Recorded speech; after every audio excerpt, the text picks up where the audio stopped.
probably a lot of good things that we saw tonight, but again, it's one of those games where you look at it, and we made it tough on ourselves with the turnovers. We seem to always do that. We seem to always turn the ball over for some odd reason. I have no understanding of it, but it puts us in a bind to turn the ball over this many times in the course of the game, and we turn over crucial moments.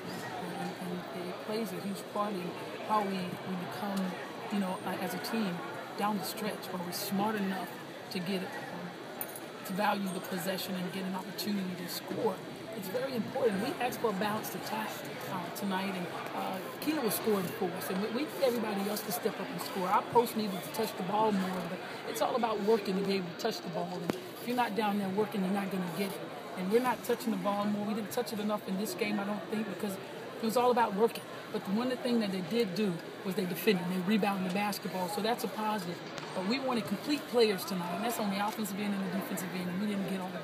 Well, and you mentioned, and that was going to be my next question, I thought defensively we played pretty dang well. I mean, this is a McNeese State team that has some good guards. They run a lot of on-ball double screens. They're very difficult to defend, and I thought we made them, for the most part, take tough shots tonight. Only shot 27% for the game. Absolutely, we did. I think the kids kind of made the adjustment and really understood that they could shoot that ball pretty deep, and how important it was for us to get out there and have our hands up. Really don't allow them any open looks. Make sure every shot they take is contested. They were very good also of going downhill and getting to the rim and trying to finish at the rim. And for the most part, someone was there to contest that shot for the majority of the time. But, the way that we would like for it to have been was for someone to be able to step up and take the charge. But that didn't happen. We did contest the shot. It was difficult for them to make. But we just need to get the offense, the rebound, and not allow them at least 13 offensive boards tonight. And you mentioned Keela Shelton.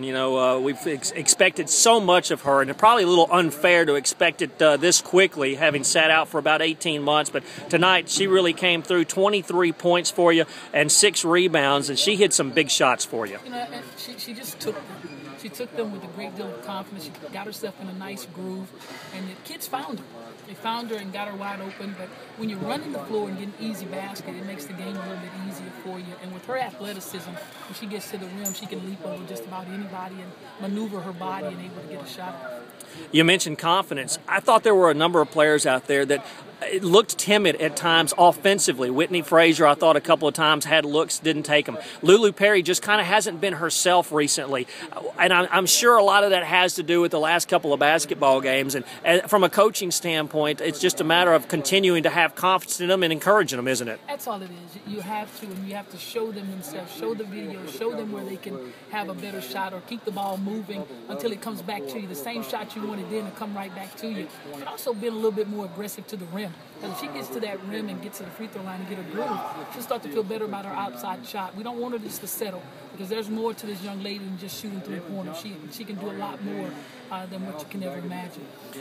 This is a big win for this team. I know, again, it wasn't very pretty at times as far as the turnovers go, but this is a victory that this team needed.